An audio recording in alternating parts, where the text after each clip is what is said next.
Hi, it's Gordon here with another installment of 2012, A Year with Mya-Moe Unscripted. This week's topic is the cutaway.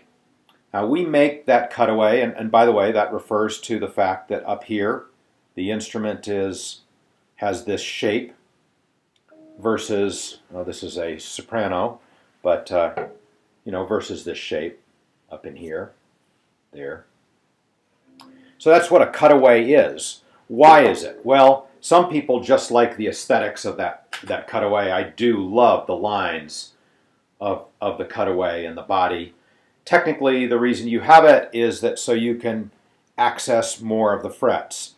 So more easily as you get up here, and in our design on the tenor, the fretboard meets the body at the 14th fret right here. So we go to 19 frets, and it sure does make it easier to just get your pinky up there and fret that, or even bar chord all the way across way up here because of that cutaway.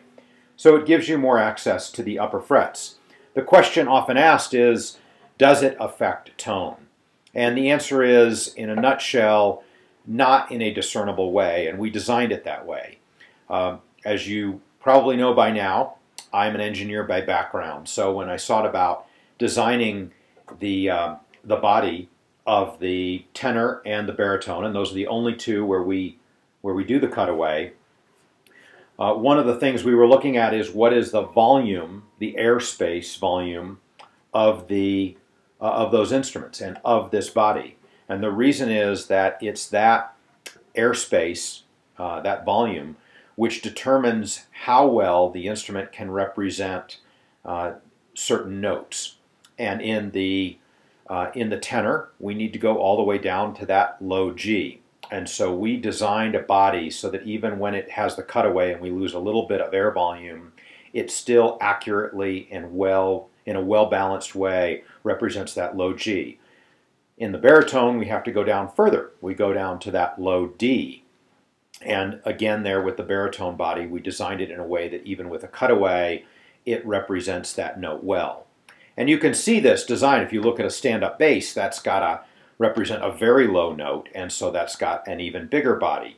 A cello, has a bigger body than a violin, and so forth. And it is all related to the pitch of the lowest note that is to be represented. So the reason that we don't do the cutaway on a concert in soprano is it would take away from air volume, and it would take away from the instrument's ability to represent that note.